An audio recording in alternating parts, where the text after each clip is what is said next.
अब तक ना मैं इस वाली कहावत के ऊपर ज़्यादा बिलीव नहीं करता था कि बुढ़े लोग सठिया जाते हैं एक उम्र के बाद, लेकिन रिक फ्लेयर ने इस बात को प्रूव कर दिया है। अभी तो उन्होंने अपना एक रेसलिंग मैच लड़ा जिसमें मतलब उनकी हालत खराब हो गई है, समझ लो आखिरी सांसें लेते लेते बचे हैं वो, लेकिन फिर से रिक फ्लेयर कह रहे हैं कि वो ना लास्ट टाइम जो लड़ा था उससे बेटर लड़ सकते हैं अगेंस्ट रिकी स्टीमबोट।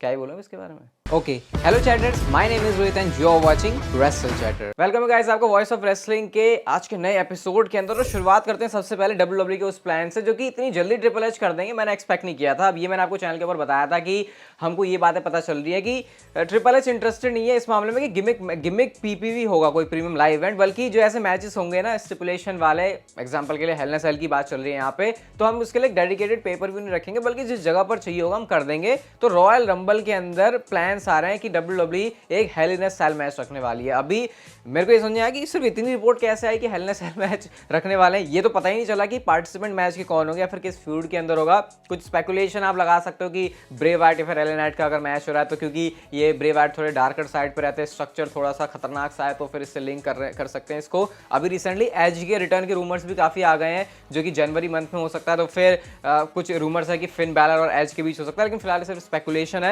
जो थोड़ी रिपोर्ट है जिसके ऊपर ज्यादा आपको नजर डालनी है वो ये है कि WWE hello in a cell match रख सकती है। अभी ये सकती है वाला फैक्टर ये क्योंकि ऑब्वियसली रूमर्स है, डब्ल्यूडब्ल्यूई ने कोई ऑफिशियली अनाउंसमेंट तो की नहीं है, बट इंटरेस्टिंग होगा। रॉयल रंबल के अंदर हेल इन अ सेल थोड़ा सा फिट नहीं बैठ रहा, दिमाग को हजम भी नहीं होगा कि रॉयल रंबल के अंदर Hell in a Cell, but ये ट्रिपल एच का आ रहा है तो इसके अंदर आप लोग ऐसी अलग अलग चीजें एक्सपेक्ट कर सकते हो। विंस मैकमैन के ये जो डब्ल्यूडब्ल्यूई के अंदर अभी कांड हुआ इसके बारे में कुछ बात हुई और स्टेफनी मैकमैन ने ऐसे डायरेक्टली तो निकाला लेकिन इनडायरेक्टली आप कह सकते हो स्पॉन्सर्स जो मिल रहे थे डब्ल्यूडब्ल्यूई को उसमें काफी ज्यादा डब्ल्यूडब्ल्यूई को दिक्कत हुई थी क्योंकि उनकी जो इमेज है वो खराब हो गई थी। आप लोग मेरे से पूछ भी रहे थे कि यार विंस मैकमैन की अपनी खुद की कंपनी है, उनके स्टेक्स इतने ज्यादा, तो फिर क्यों स्टेप डाउन कर रहे हैं, वो तो रह सकते उसी पोजीशन के ऊपर। लेकिन यही फर्क पड़ता है कि जो ब्रांड इमेज है जो अब तक डब्ल्यूडब्ल्यूई ने अपनी बनाई है, अगर विंस मैकमैन रहते तो बहुत ज्यादा खराब हो जाती। तो इससे अच्छा विंस मैकमैन अपने जो नाम है वो डब्ल्यूडब्ल्यूई से हटा लिया है और इसको ही एक मेजर रीजन मानते हैं कि क्यों विंस मैकमैन कभी भी डब्ल्यूडब्ल्यूई टेलीविजन के ऊपर नहीं आएंगे, क्योंकि जब वो इतना बड़ा ऐसे कर चुके हैं तो फिर उनको ये लगता है कि अब डब्ल्यूडब्ल्यूई प्रोडक्ट पर आना मेरा सही नहीं है, तो फिर शायद इस वजह से ऐसा भी हो सकता है कि आपको विंस मैकमैन कभी ऐसे डब्ल्यूडब्ल्यूई टेलीविजन पर देखने को ही ना मिले, जो कि होगी तो वैसे बुरी बात क्योंकि विंस मैकमैन ने काफी डब्ल्यूडब्ल्यूई कंपनी को चलाया हुआ है, बट जो भी है बिजनेस के हिसाब से ही डब्ल्यूडब्ल्यूई के अंदर डिसीजंस लिए जाते रहेंगे आगे भी, पहले भी, अब भी, तो शायद फिर ये रीजन हो सकता है विंस मैकमैन की कभी भी डब्ल्यूडब्ल्यूई टेलीविजन पर ना आने का। हाँ, 12:30 बजे चैनल पर आज एक बड़ी मस्त सी वीडियो आ रही है, तो भाई बने रहना चैनल पर और नोटिफिकेशन वगैरह ऑन तो होंगे ही तुम्हारे, बहुत इंजॉय करोगे आप उसे। ड्रू मैकिंटायर तो भाई मुझे लग रहा है कि खुद इंडियन के सुपरस्टार से भी ज्यादा इंडिया के इंडियन हो गए, खुद के हो गए। हिंदुस्तान टाइम्स के साथ इंटरव्यू के अंदर ड्रू मैकिंटायर ने अपना एक्सपीरियंस शेयर किया और इंडिया में शो की भी बात करी। उन्होंने ये कहा कि मैं 5 कदम कोई ऐसे नहीं रख रहा था जब मैं सेल्फी वगैरह ना लूं, यहाँ का जो फूड है, यहाँ की जो डिशेज हैं, यहाँ का जो इवन हरी मिर्ची है वो भी मुझे बहुत ज़्यादा पसंद आ रही है। यहाँ के लोग काफ़ी मैंने ऐसे देखे पैशनेटेड हैं डब्ल्यूडब्ल्यूई को लेके, इनसे मिलने में काफ़ी मज़ा आता है। फिर वो ये भी कहते हैं कि but I also more importantly want it for the people of India, I have made a promise and now we got to keep it. ये किसके ऊपर ड्रू मैकिंटायर ने कहा जब उनसे पूछा जाता है इंडिया में डब्ल्यूडब्ल्यूई के शो को लेकर। तो अब इतनी जो कंफर्मेशन है ड्रू मैकिंटायर ने दे दी है, वैसे कंफर्म नहीं है लेकिन रूमर्स बहुत ही ज़्यादा स्ट्रॉन्ग है कि जनवरी मंथ में डब्ल्यूडब्ल्यूई के अंदर इंडिया का शो होगा ही होगा। अब मुझे कैसा लगता है ऐसा होगा, ये मेरा ओपिनियन है, मैं कोई अपडेट नहीं दे रहा आपको, कि मुझे ऐसा लग रहा है कि शो होने ही वाला है क्योंकि इतने सारे अलग अलग सोर्सेज से जो बातें पता चलती है तो उसमें कुछ ना कुछ सच्चाई होती है, थोड़ी सी ट्विस्ट करके हो सकती है, बट कुछ तो जनवरी मंथ में इंडिया में हो रहा है डब्ल्यूडब्ल्यूई का शो। मैंने ये भी बोल दिया था आपसे पिछली वीडियो के अंदर कि नए लाइव इवेंट जैसा होगा, नए प्रीमियम लाइव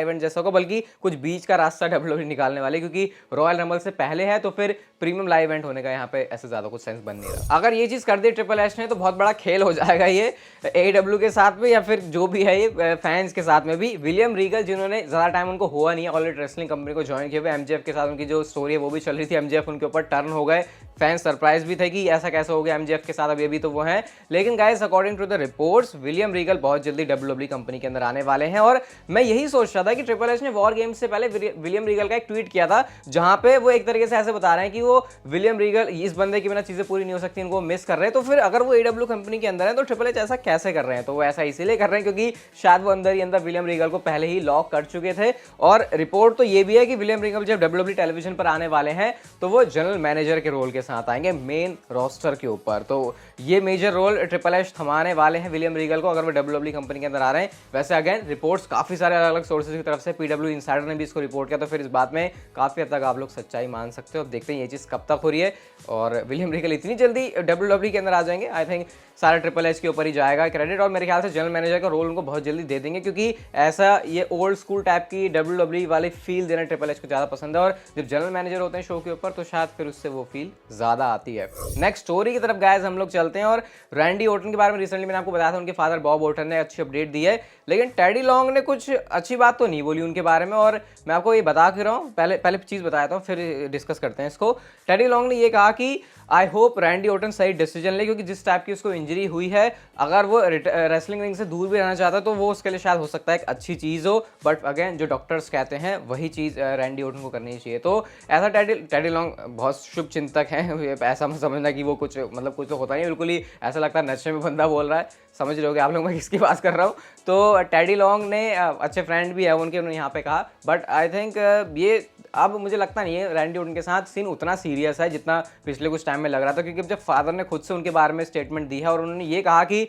वो आ जाएंगे, बस कभी भी वो आ सकते हैं WWE की रिंग के अंदर, तो इससे एटलीस्ट अगर वो 1-2 महीने में नहीं भी आ रहे तो ये होप तो उन्होंने दे दिया कि नहीं इतनी भी सीरियस नहीं है सिचुएशन रैंडी ऑर्टन के साथ में, और फैंस को ज़्यादा सीरियस होने की जरूरत है नहीं। बट ये रिटायरमेंट वाला वर्ड जब भी रैंडी ऑर्टन के साथ जुड़ रहा है भाई मेरे तो दिल में धक धक हो रहा है। रोंडा राउजी को रिसेंटली काफी क्रिटिसिज्म मिला है शॉर्टजी ब्लैक हार्ट के साथ जो उनका मैच था, वीडियो के अंदर मैं लिव मॉर्गन बोल दिया था, तो आप लोगों ने भाई कमेंट सेक्शन में बाजा ही बजा दिया। मेरा वैसे कमेंट नहीं करोगे इतने भर भर के, लेकिन गलती हो जाए तो भाई फिर तो तुमसे बड़ा वाला कोई है नहीं। लेकिन रोंडा राउजी का क्या है रॉयल रंबल के अंदर सीन, रिपोर्ट यहाँ पे wrestlingnews.co की तरफ से है, और वो ये कहते हैं कि रोंडा राउजी की जो अपोनेंट है रॉयल रंबल के अंदर वो होने वाली रकेल रॉड्रिगेज, और वैसे भी शॉर्टजी के साथ उनकी स्टोरी लाइन चल रही थी, शॉर्टजी की दिल की चहेती रकेल रॉड्रिगेज है, और मेरे को ऐसा लगता भी रकेल रॉड्रिगेज के अंदर काफी पोटेंशियल है, बस उनको वो फालतू का स्माइल ना करने की जरूरत है, क्योंकि उससे उनके कैरेक्टर के मतलब वो बहुत अजीब सा लगने लगता है। तो रूमर्स है कि रोंडा राउजी की अपोनेंट होंगी रॉयल रंबल के अंदर रकेल रॉड्रिगेज। अब इसके ऊपर और भी कुछ कंफर्मेशन है तो वो मैं आपके साथ चैनल के ऊपर शेयर कर दूंगा।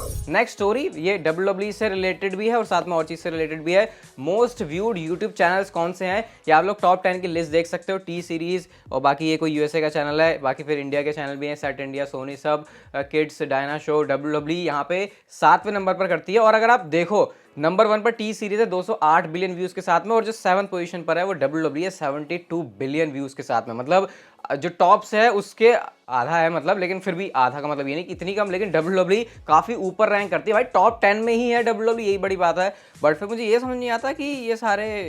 WWE के इतने फॉलोअर्स अब इंग्लिश ही समझने वाले हैं, मतलब क्योंकि अपने चैनल पर देख के तो मुझे ऐसा कुछ लगता नहीं है, लेकिन तो इसलिए मुझे स्टैट काफी सरप्राइज कर रहा है। वैसे ना होता मैं, लेकिन जब अपने चैनल को साइड में देखता हूँ तो फिर समझ में आता है कि फिर लगता है कि कुछ गड़बड़ हमारे साथ ही चल रही है भाई। लेकिन नंबर 7 पर आना WWE के लिए, इसका फ्लैक्स मुझे लगता है वो कर देंगे शायद, अब जो WWE का स्मैकडाउन का शो होने वाला है, क्योंकि बिना फ्लैक्स के उनसे ऐसा ज़्यादा रहा नहीं जाता। शार्लेट फेयर की अपडेट मैं आपको देता हूँ जल्दी से। तो शार्लेट फेयर के बारे में रिपोर्ट ये है कि आज नहीं तो कल, अभी नहीं तो अगले सेकंड, ऐसा अब रिपोर्ट है शार्लेट फेयर के बारे में कि वो अपना WWE के अंदर रिटर्न करने वाली है। और वैसे भी क्योंकि शार्लेट फेयर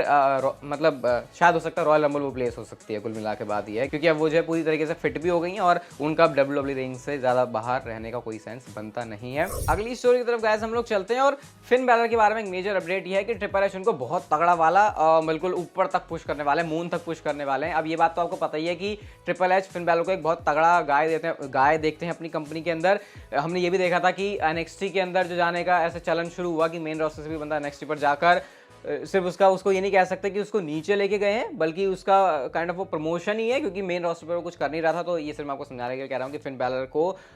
ऊपर लेवल पर देखते हैं ट्रिपल एच, तो फिर आपको बहुत जल्दी देखने को मिल सकता है कि फिन बैलर को बहुत तगड़ा पुश दे WWE कंपनी। वैसे उन्होंने रिसेंटली रॉयल रंबल जीतने की भी बात करी थी, बट वो चीज़ थोड़ा सा करना मेरे ख्याल से जल्दी हो जाएगा, क्योंकि इतना टाइम भी मिलेगा नहीं फिन बैलर के पूरे कैरेक्टर को एस्टेब्लिश करने में। लेकिन हाँ, मेजर मैच के अंदर, मेजर फ्यूड्स के अंदर, मेन सीन के अंदर ट्रिपल एच ऐड कर सकते हैं फिन बैलर को, जो कि उनके करियर के लिए तो ऑब्वियसली बहुत अच्छी बात होगी। और रिसेंटली हम लोगों ने देखा भी है कि PPV मैचेस के अंदर काफ़ी सारी विक्ट्रीज मिली है फिन बैलर को। हाँ, एज स्टाइल से आकर, but that does not mean कि उनका कैरेक्टर जो डाउनफॉल की तरफ जा रहा है। मेजर चीज़ें आप एक्सपेक्ट कर सकते हो आने वाले महीनों के अंदर फिन बैलर के लिए। और गाइस हम चलते हैं हमारी आज की नेक्स्ट एंड फाइनल स्टोरी की तरफ, और ये बहुत कमाल की, बहुत धमाल वाली और कुछ अलग ही हो जाएगा। WWE कुछ ऐसा करने वाली है मेंस रॉयल रंबल मैच के अंदर। सबसे पहले तो आप मेंस रॉयल रंबल मैच की बैटिंग ऑड्स यहाँ पे देखो। नंबर 5 पर है ड्रू मैकिंटायर, ये पहले से लिस्ट में ऊपर ऊपर ही आ रहे हैं। 4th नंबर पर जो नेम आया है सैमी ज़ेन, वो अब आया है, तो ये थोड़ा सा है ना सरप्राइजिंग है। बट अगेन सैमी ज़ेन वो बंदा नहीं है जो कि रोमन रेंज के सामने रेसलमेनिया के अंदर उतरे। हाँ, उनका कैरेक्टर बहुत ज़्यादा ओवर है, बट क्योंकि WWE रेसलमेनिया को एक बिग डील देखती है, एक एक्चुअल में ऐसा मैच जो कि हाँ ये बंदा खतरा पैदा कर सकता है रोमन रेंज के लिए, तो उस लेवल पर फिर सैमी ज़ेन नहीं आते, एटलीस्ट रेसलमेनिया की स्टेज के लिए नहीं आते हैं। नंबर 3 पर खुद नाम है रोमन रेंज का, 2 पर आते हैं द रॉक, और नंबर 1 पर है कोडी रोड्स। अब गाइस इसमें सबसे इंटरेस्टिंग चीज़ क्या है, रॉक एंड कोडी रोड्स पहले भी रहे हैं इस टॉप पोजीशन पर, यहाँ पे कोई सरप्राइजिंग नहीं है। रोमन रेंज का नाम नीचे से उड़ते उड़ते आया है ऊपर। और गाइस यहाँ पर पॉसिबली आप एक जो चीज़ स्पेकुलेट कर सकते हो वो ये है कि Roman Reigns Royal Rumble match ही जीत रहे हैं सीधा। अब ये क्यों हो सकता है, अभी आपको सुनने में अजीब लग रहा होगा, लेकिन अब जो मैं आपको रीजन बताऊंगा तो आपको डाइजेस्ट करने में बात आसान होगी। अब क्योंकि WWE रिसेंट टाइम में हम लोग देख रहे हैं इस प्रॉब्लम में है कि रोमन रेंज कैसे रॉयल रंबल वाले मैच में जो जीतेगा उसके अगेंस्ट लड़ेंगे, क्योंकि रॉक को तो ऑब्वियसली रॉयल रंबल जीतने की जरूरत है नहीं, वो तो सीधा आके रोमन रेंज को चैलेंज कर सकते, तो फिर रॉयल रंबल जिसने जीती वो आके क्या करेगा, क्या वो मटर छिलेगा? फिर अगेन वही बात है कि इसका मतलब फिर रोमन रेंज को डबल ड्यूटी करनी पड़ेगी रेसलमेनिया के अंदर, वो कंफर्म है या फिर नहीं उसके बारे में नहीं पता। लेकिन सोचो क्योंकि रोमन रेंज का कैरेक्टर ट्राइबल चीफ वाला है, उसके सामने कोई भी नहीं टिक रहा, तो वो खुद ही जाके रॉयल रंबल मैच में अपने आप को डालें और खुद ही रॉयल रंबल मैच जीत जाए और कहें मेरे सामने कोई बंदा बचता ही नहीं है जो कि मुझे चैलेंज कर सके, कोई नंबर 1 कंटेंडर बन ही नहीं सकता, क्योंकि मैं इस लेवल पर ऑपरेट कर रहा हूँ, मैं ट्राइबल चीफ हूँ, मैं गॉड लेवल पर हूँ, तो मैं ही खुद रॉयल रंबल जीत गया और मेरे से कौन ही लड़ेगा। और उस टाइम पर रॉक आएंगे और वो चैलेंज करेंगे रोमन रेंज को उनकी अनडिस्प्यूटेड चैंपियनशिप के लिए। और क्योंकि रोमन रेंज का कैरेक्टर WWE इस टाइप से दिखाती है कि उनको कोई हरा नहीं सकता, तो ये इमोर्टल होने वाला एक और फैक्टर ऐड करेगा रोमन रेंज के पूरे, है ना, ऐसे पूरे उनके इस रन के अंदर। और वैसे भी हम लोगों ने देखा नहीं है कि भाई बंदे को इस तरीके से पुश करें। अगर WWE हिस्ट्री में करवाना चाहते हैं इस मूवमेंट को, तो आई थिंक ये बहुत तगड़ी चीज हो सकती है रोमन रेंज के लिए कि बंदा खुद ही रॉयल रंबल जीत गया कि अब आगे उसे कौन ही चैलेंज करेगा, और फिर WWE ऐसे Roman Reigns and the rock का मैच सेटअप कर सकती है। अभी ये कोई अपडेट नहीं है ऐसी, ये सिर्फ आप इसको स्पेकुलेशन ही मानो। WWE इस वाले आइडिया के साथ जा सकती है अगर उनको कुछ अलग ही लेवल पर रोमन रेंज को लेकर जाना हो। वैसे क्या आप ये चीज देखना चाहोगे कि रोमन रेंज को ऐसा करना चाहिए कि वो खुद ही रॉयल रंबल जीत गया, फिर वो किसी के स्पॉट को मारेंगे? आपको ये लगता है? 12:30 बजे आज एक बड़ी इंटरेस्टिंग वीडियो आ रही है, तो उसके लिए चैनल से चिपके रहना, बहुत मजा आएगा आपको उसको देखने में। ये वीडियो अच्छी लगी तो like share subscribe notification bell को ऑन कर दो, and see you guys in my next video.